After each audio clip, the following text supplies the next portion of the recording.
My name is Andrew Eriks. I lived once in a city called New York. My mother is Terry Eriks. She's in the phone book. If you know the city and you read this, find her. Don't show her this, but tell her I love her and that I'm trying to come home. Please.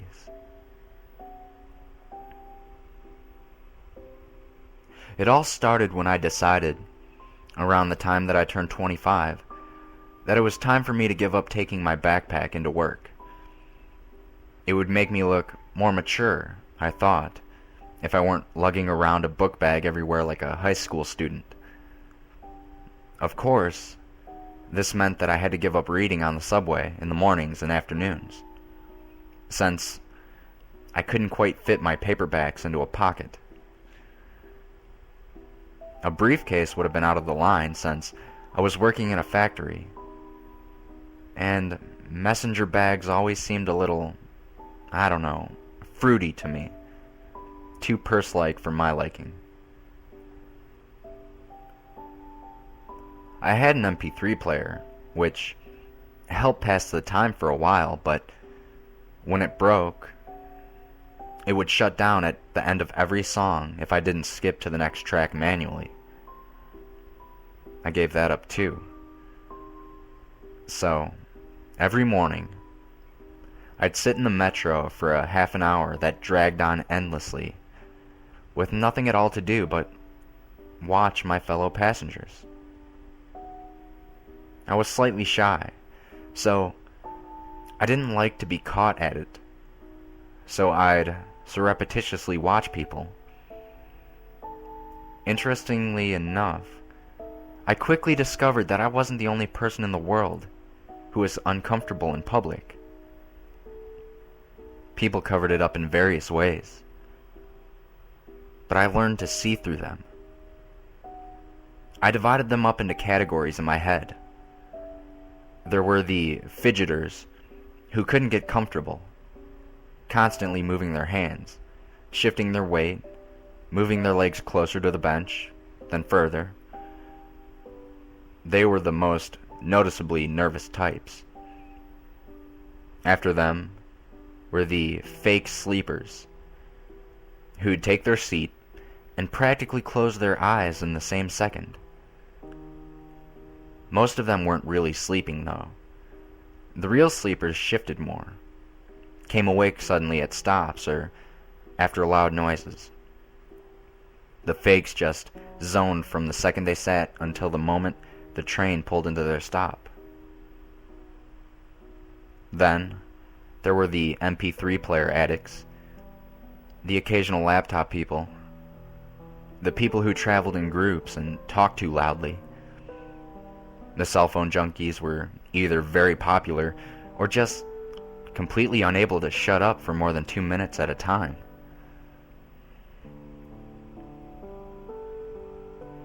Just as people watching was threatening to get unbearably boring, I found my first incongruity. A middle-aged man, brown-haired, average size and weight, and dressed casually.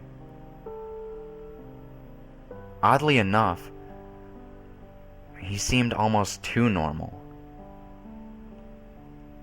He had no remarkable features, no mannerisms, as if he were designed to fade into a crowd. It was that which led me to notice him. I was intentionally trying to see how people acted on the subway, and he didn't act at all. Didn't even react either. It was like seeing someone sitting in front of the television, watching a documentary about fish. They aren't excited, aren't engaged, but they aren't looking away either. Present, but not accounted for. He was on the subway in the afternoons. It was more than a month into people watching before he caught my eye, because I didn't catch the same subway every day, and didn't consciously sit in the same car when I did. I saw him for the first time on a Monday, I believe, and for the second time on a Thursday of the same week. He obviously did catch the same train, and sat in the same car, in the same seat, even. OCD much? I thought at the time. Since he'd caught my attention so much the first time, I watched him more avidly the next. He was, frankly, downright unsettling. He didn't do anything at all. He sat there, expressionless, head straight, no matter what happened. A woman with a wailing child entered the car and sat right behind him, and still nothing. He didn't so much as turn his head or frown in annoyance. And that kid was fucking loud too. By the time the subway reached my stop, I found myself queasy. And when I exited the car, my hands were shaking like I was having a nicotine fit. Something about that man was wrong. He was, I thought, some kind of freak. A sociopath. Maybe one of those quiet guys who turns out to have a dozen women's heads in his freezer. The first victim, his mother.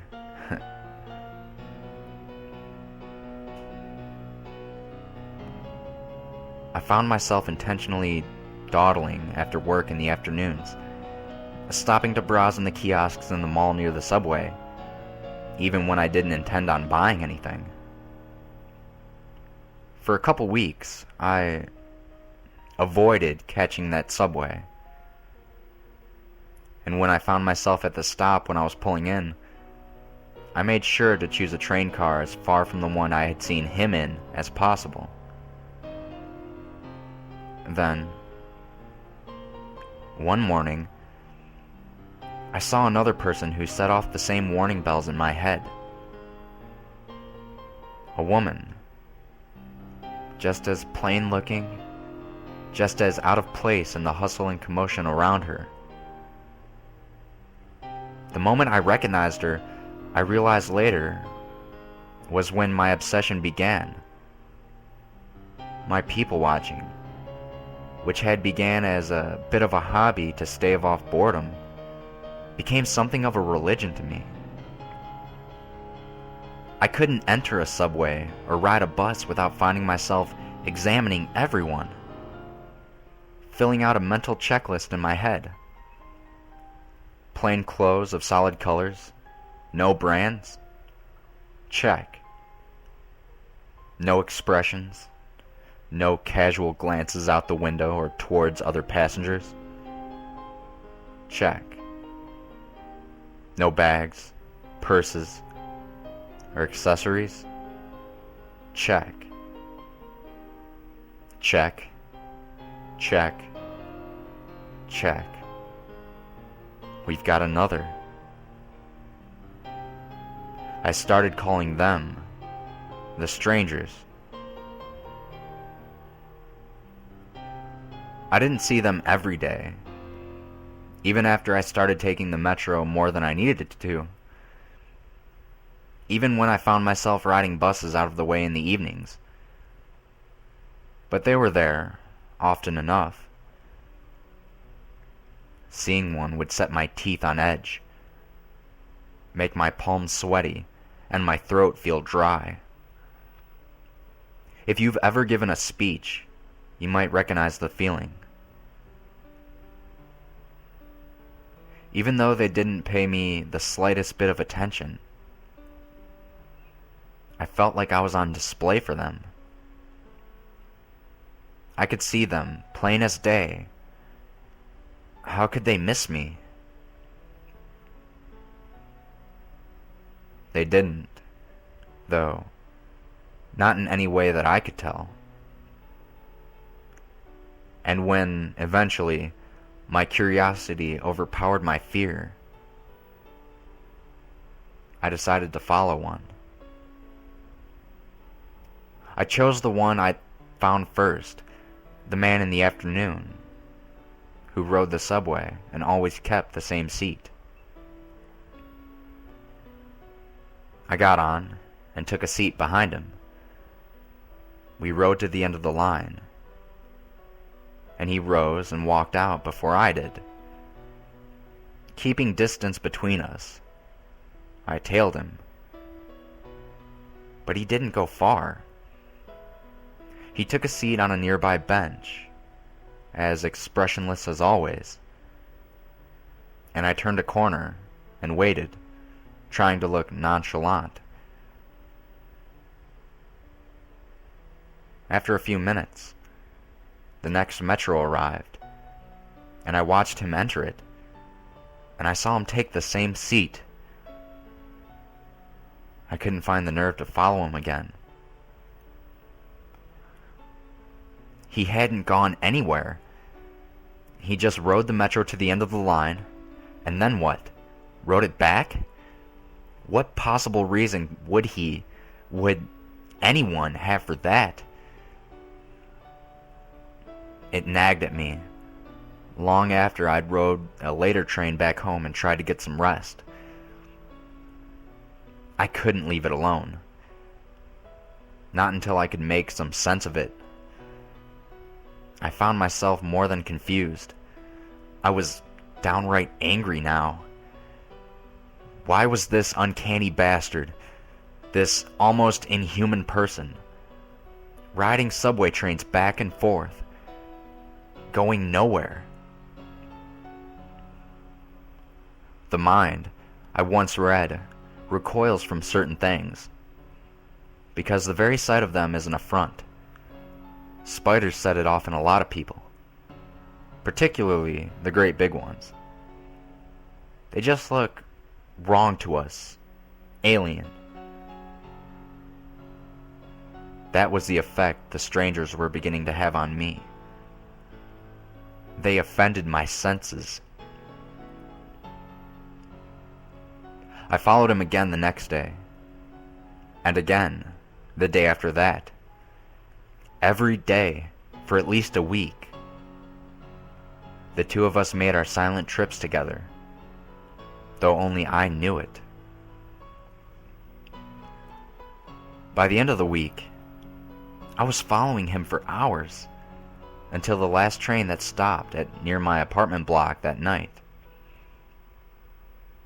We rode from one end of the city to the other, then back again. I wasn't people watching any longer. I was person watching, stranger watching. I didn't have eyes for anyone else, though peripherally I noticed more than a few confused glances sent my way. Other than that, we two might have been the only two people on the planet, for all I cared.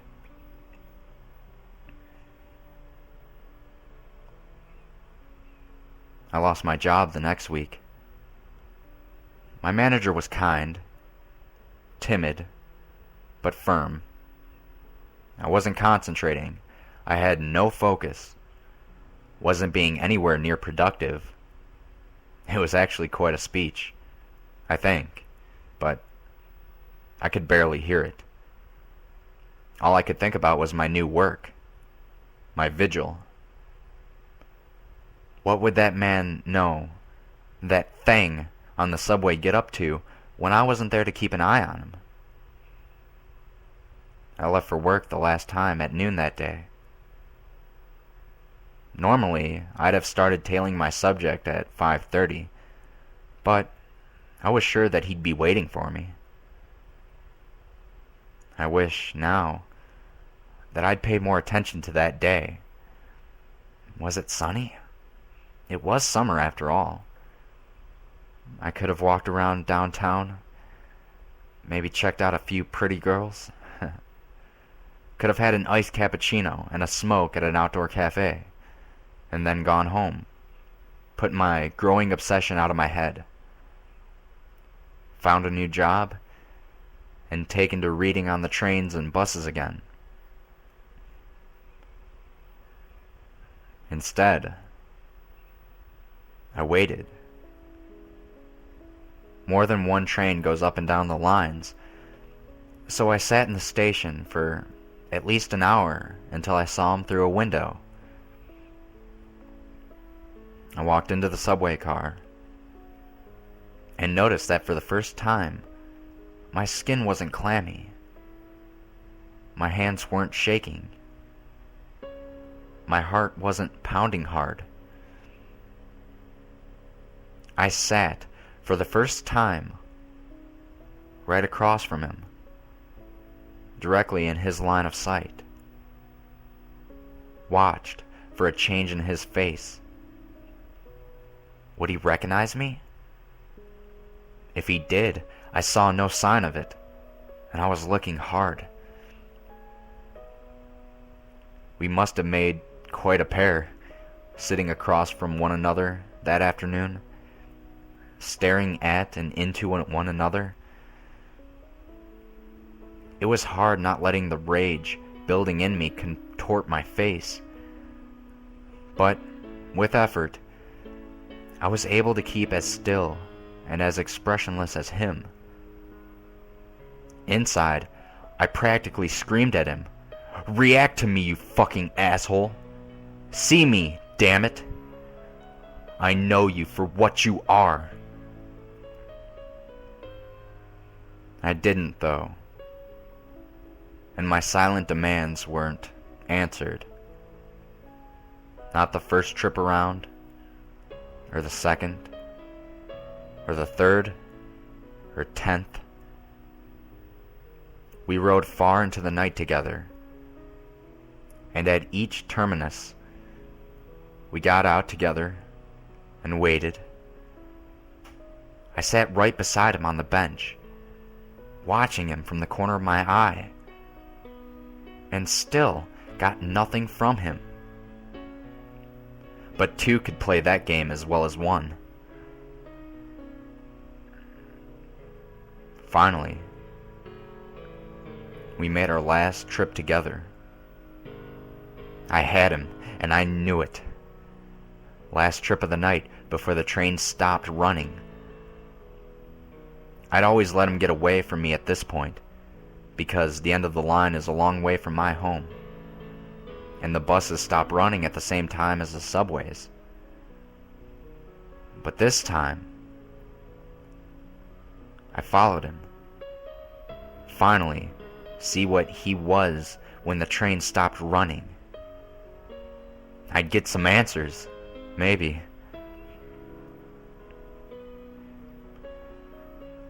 The subway rolled on, and the anticipation grew in me.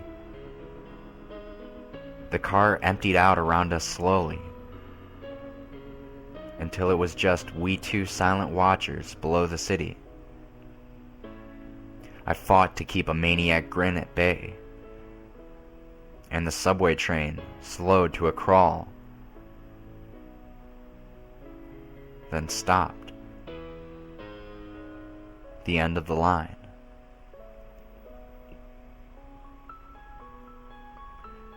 The stranger didn't move, still didn't react at all. The car stood still, doors open. I could dimly hear the last few stragglers making their way out of the station somewhere behind us.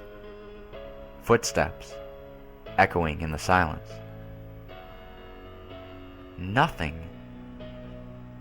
The speaker system dinged to let anyone half asleep know that we'd reached the terminus. Still, nothing. And finally, I could hear footsteps again. A conductor or something, popping his head into each car, to make sure that it was empty before taking the train wherever the hell it goes for the night. I didn't take my eyes from my silent quarry. I managed to see the conductor from the corner of my eye when he finally reached our car. He looked in. His eyes roamed over us, and a puzzled look came over his face. He blinked a few times and paused. I waited for him to speak, and the moment stretched out. But then, with a slight shake of the head, he left us. There was a car ahead of ours, and I heard him stop to check that too. And then a few minutes later, the train started up again. We rode for a time, and then looped around, and then the subway was parked. I could see into the windows of more trains on either side of us, and through their opposing windows into even more. And then he smiled at me. It was just a small curl of the lip that would have gone unnoticed if I hadn't spent the last several hours studying his face. "So," he said, in a rough baritone, "here we are." I tried to respond, but couldn't right away. My throat had clamped shut. Terror filled me. It felt like the whole underground cavern we were in had just collapsed onto me. I coughed and stammered, and finally managed with a raspy voice to ask the question that had kept me up at night, drove me halfway to madness, and led me to this place and this moment. "What are you?" He ignored me. He stood, and the train doors opened. Then, shockingly, he turned to face me. "Coming?" He didn't wait for an answer, but walked out onto the platform. I scrambled to follow. "Come on, damn it!" I shouted. "Talk to me. Who are you? What? Why do you ride the metro all fucking day?" He didn't look back or slow his pace. I couldn't see his face, but it's safe to guess that he didn't react at all. No more than he had to anything else. I stalked after him, still shouting for a time, but eventually gave up. 5 words was all that I was going to get out of him, I guess. We walked along the platform until we came to a junction, then turned. Now we were perpendicular to the trains around us. The path ahead was lit from above, but I couldn't see where it ended. The trains on either side of us went on forever, as far as I could tell. Far too many trains to service one city, I realized. It wouldn't have mattered by then, I figure, but I probably should have paid more attention to that at the time. I'm not sure how long we walked. I had a watch once, but it broke. I took out my cell phone at one point, but got no reception down there. And all it would show me was no signal. The stranger would stop every now and then and look at the subway car for a minute or two, but then pass on. It took me a while to figure out why, but eventually I saw that they weren't all the same. Long lines of them would be similar, and then we'd come to a different model. It'd be a little larger or smaller, or have a slightly different shape. The cockpits, or whatever you call the front part where the conductor sits, were superficially different as well. I didn't, and I don't know what he was looking for, but eventually he must have found it. Because we turned again, and the subway doors opened when my impromptu guide stopped in front of them. We entered and took our seats. "Are you willing to speak now?" I asked him. No answer. I sighed with frustration and seriously weighed the pros and cons of punching him right in the face for a time. When suddenly, the lights in the car came on, and I heard the engine start up. What the fuck? He gave me a look that was almost sad. "You're not going to be able to go back." "What are you talking about? Go back where?" Nothing again. The stonewalling asshole.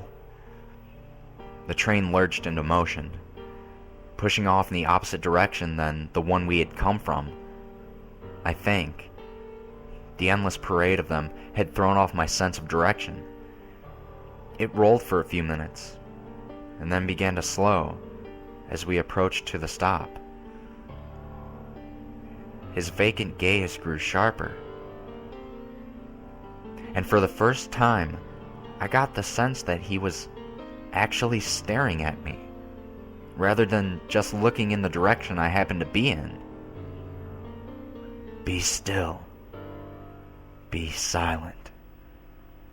Don't catch their attention." The train stopped.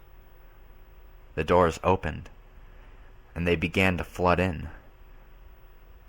I don't know what I noticed first. The weird clothes, the two long arms with hands that almost brushed the floor, the jet black eyes and angular faces, or the blue-gray hue of their skin. My eyes took in all those stimuli, but for a long second my brain refused to process it. And when it finally did, I was barely able to bite down on that shriek that tried to tear its way from my throat. I thought my heart was going to explode. Hell, I thought I was going to explode. I was like a strummed guitar string. Everything in me lurched and throbbed. My sight grew dizzy, which I was thankful for. And I vomited. My mouth was clenched shut, and I forced myself to swallow it, barely managing it.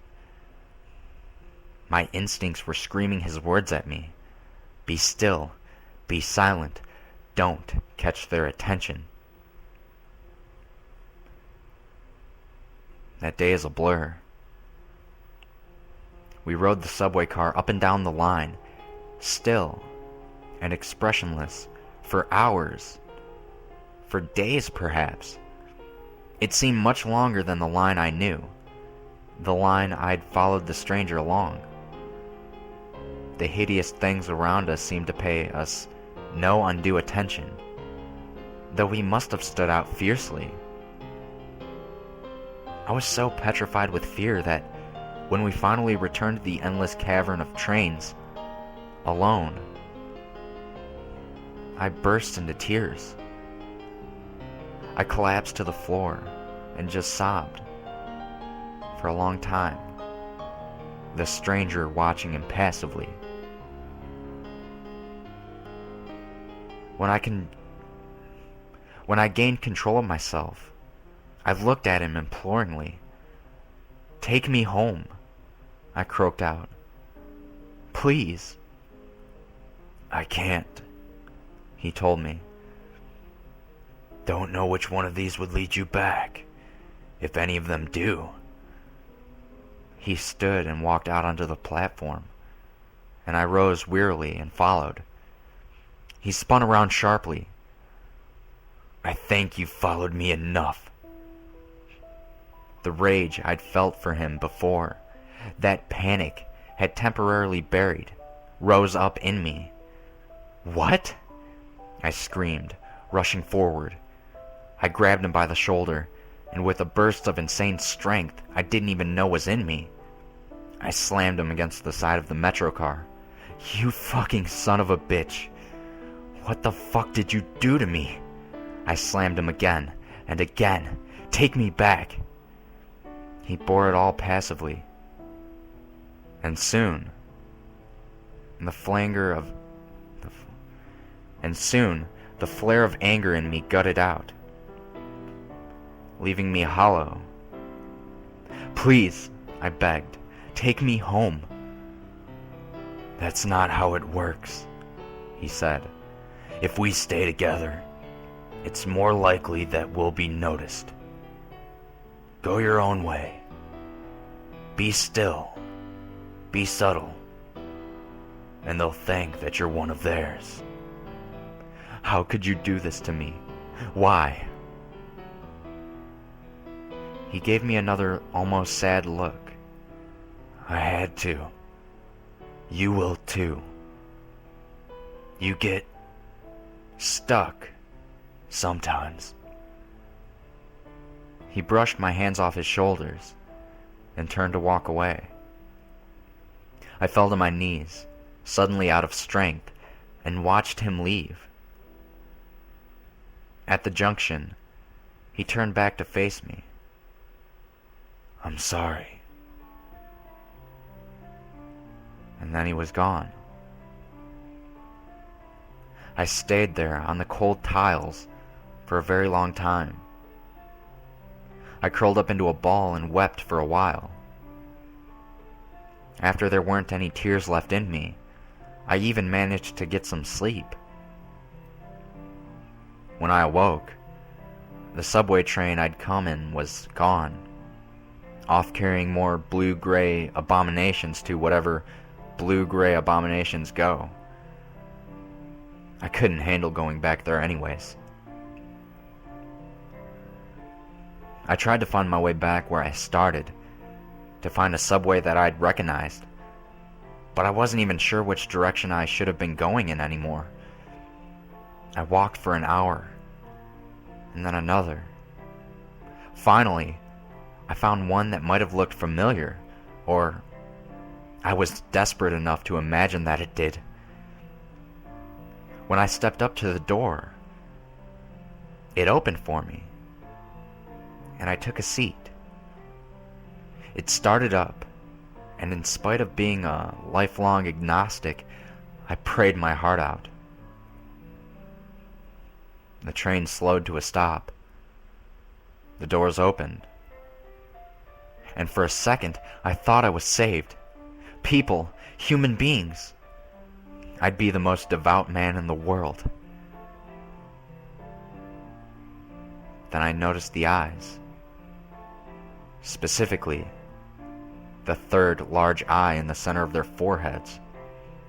Well, fuck you then, God, I thought. They were easier to take than the last bunch, though, and I was thankful for that. The third eye blinked independently of the two others, though, and that was nauseating. And when one of them smiled or laughed or spoke with another, I couldn't help but notice that their teeth were sharp, misshapen, and yellow-green with filth. But if I was careful and selectively blind, I could pretend for a stretch that I wasn't home, until one of them entered with a sandwich in hand. Then I realized, with a start, that I was starving and hadn't eaten or drank in what it must have been days.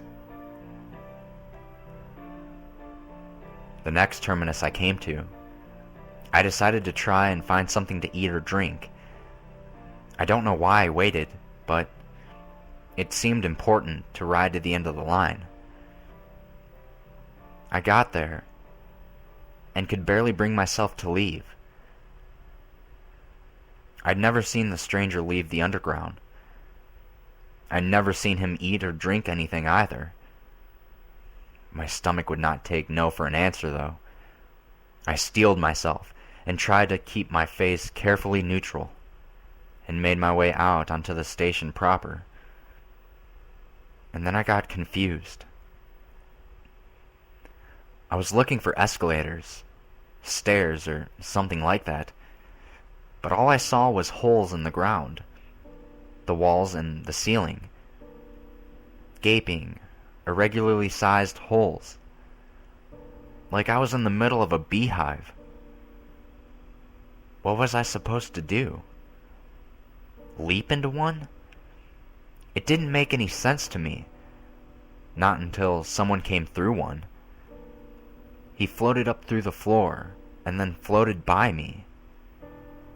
He frowned for a second. Or at least, I think it was probably a frown. But apparently whatever kept them from recognizing me as an alien in the subway extended this far at least.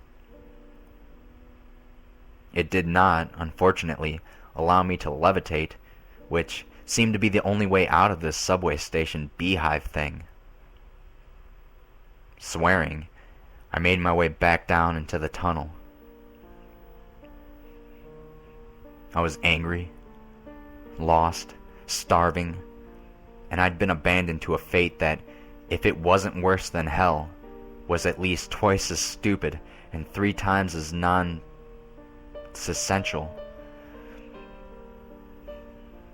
I was not in the best frame of mind, which I feel excuses the mistake.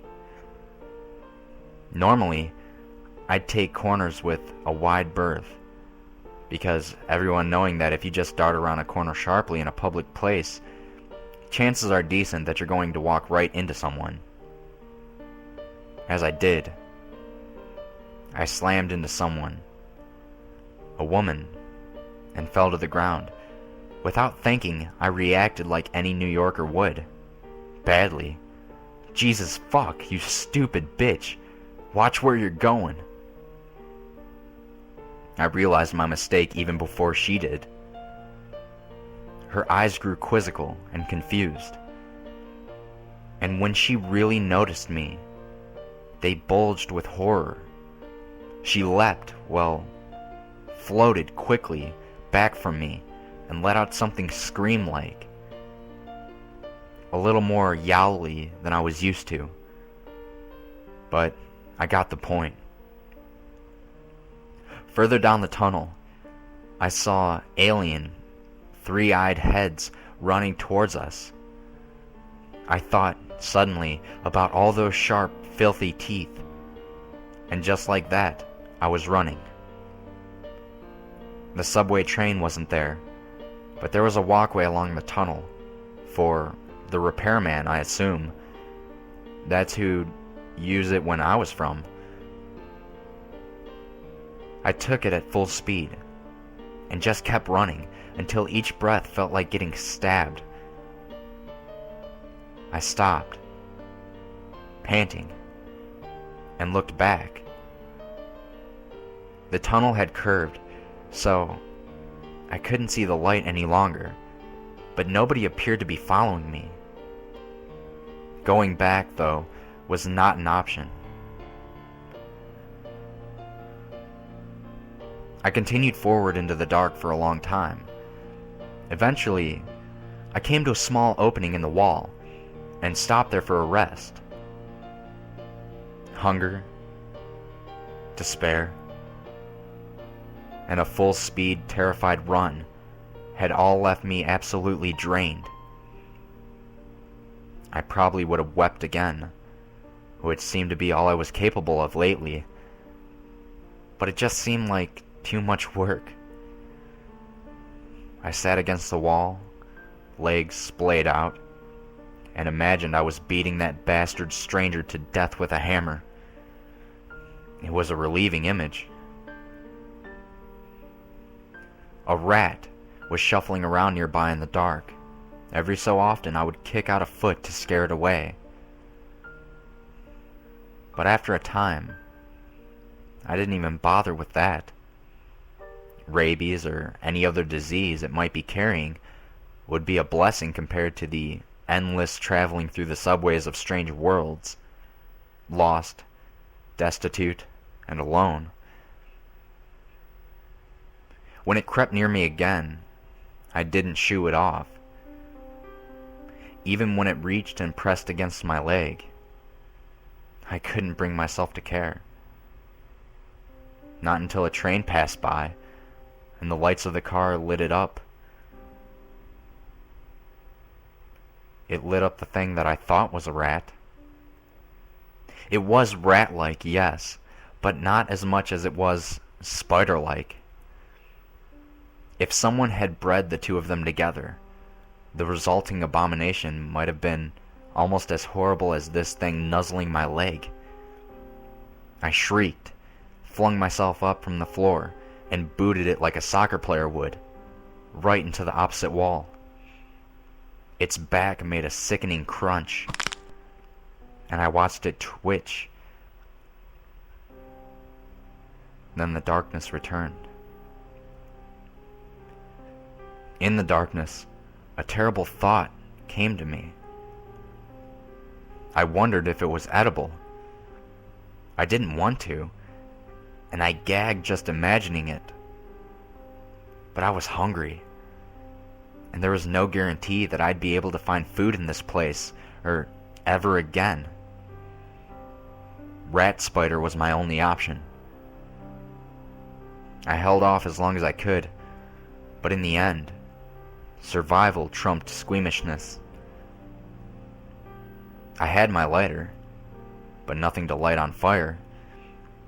I picked meat off its carcass and cooked it a little by holding it over the flame, but didn't help much.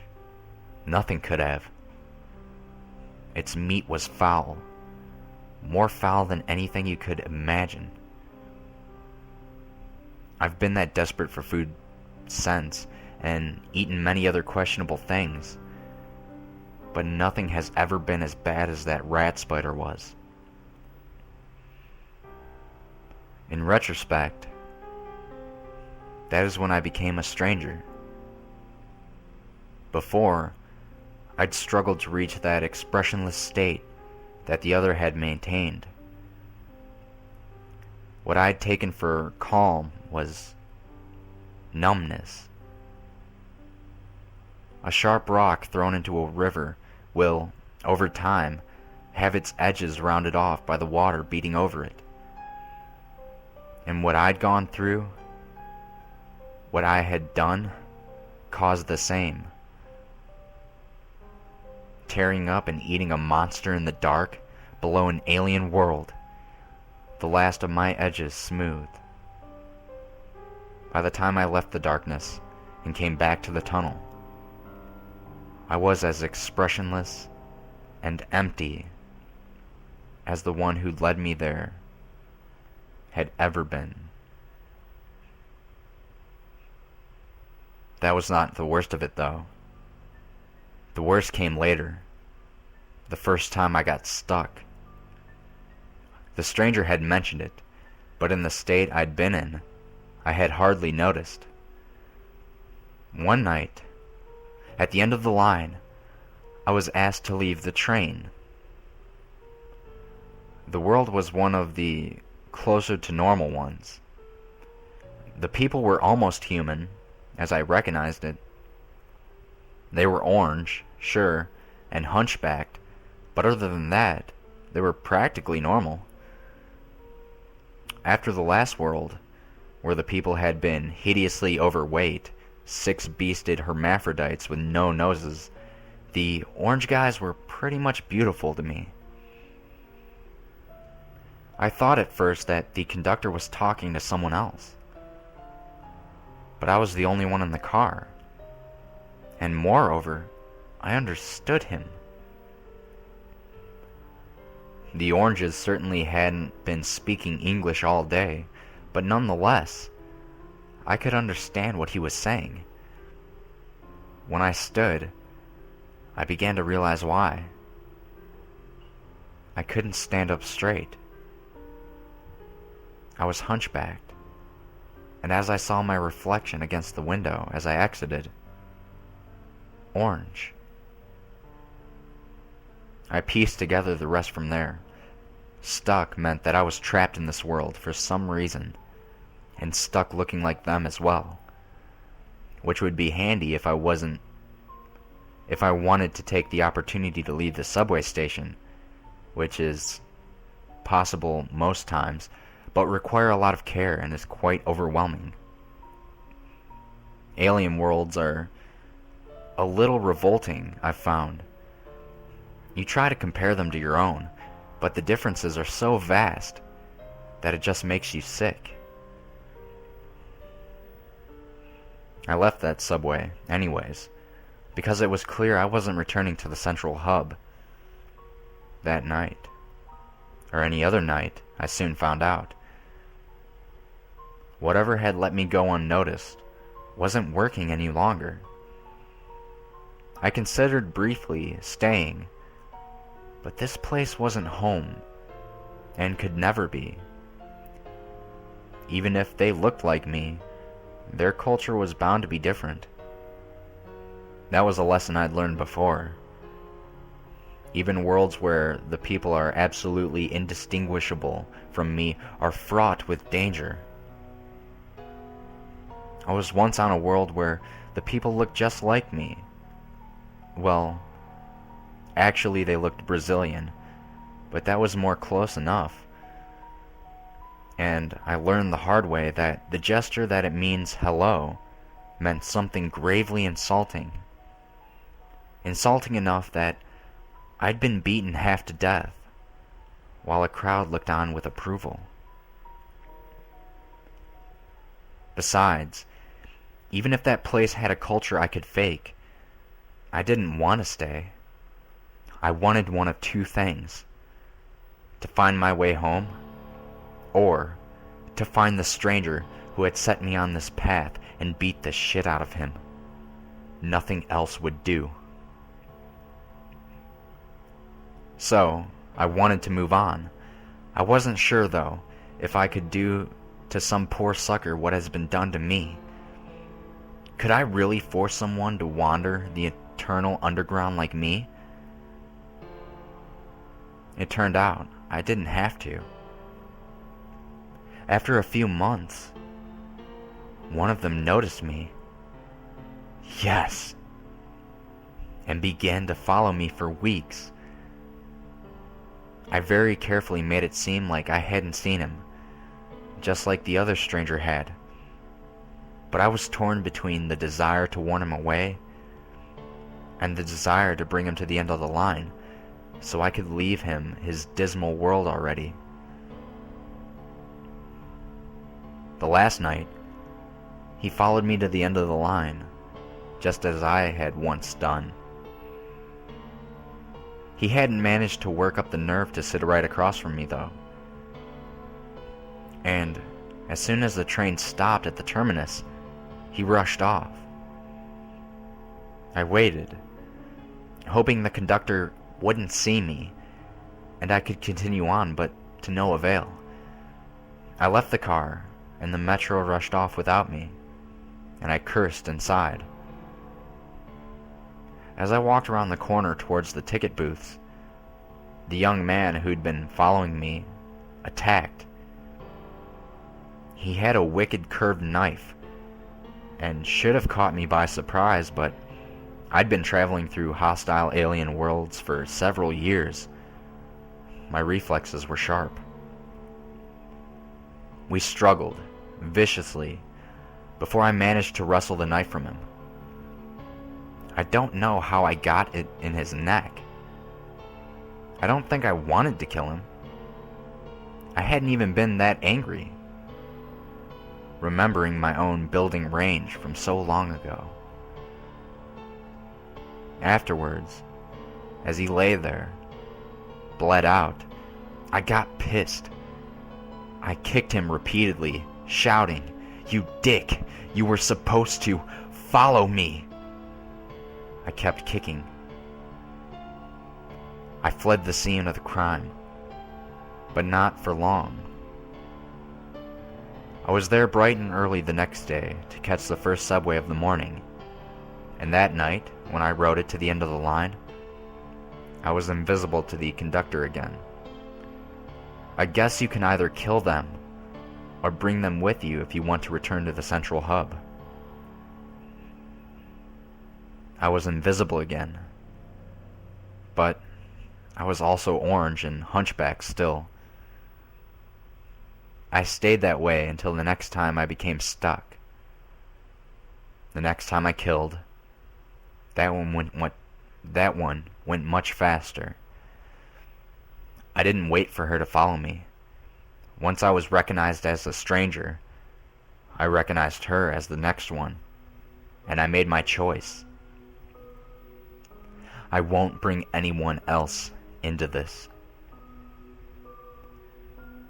It makes me wonder, though, about the stranger who inducted me. I wonder what he originally looked like, and whether he knew he could have killed me. I wonder, too, about the others I saw back home, and the rare few I've come across since I've left. Do they kill them, or take them? And whichever one they choose, do they consider it a mercy? I can't bring myself to talk to them, to ask. We're damned either way, and the damned should suffer in solitude.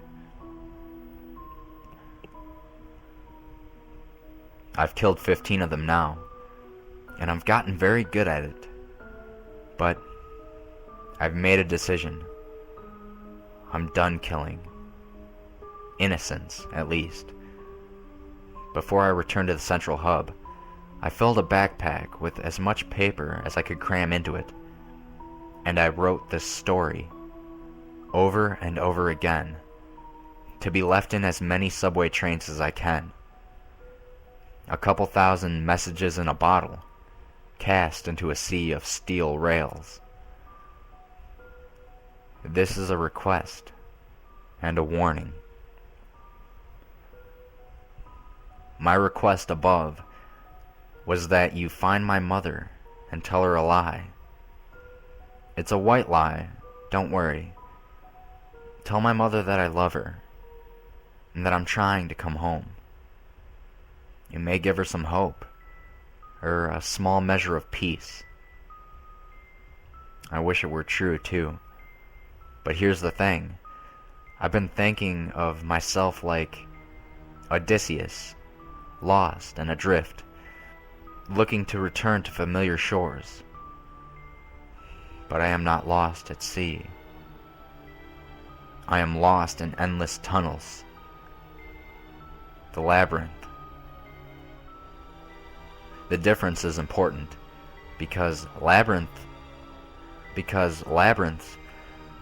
are designed, built. Somebody or something made this impossible place, and they must be held accountable for what they've done to me. They cast me as Theseus, not Odysseus. But I won't play that part any longer, either. The strange rules of this place have turned me from the human I began as into something else, then something else again. They have made me a monster. And so, I will be the minotaur of this labyrinth. And if I can, I will tear it down around me and destroy those that have built it. My warning is, you should be very wary in public places of silent, expressionless men and women. Keep your distance. They may kill you, or they may do worse. If you see them, run far and fast. And even more importantly, I warn you, I beg you, don't ride the train to the end of the line.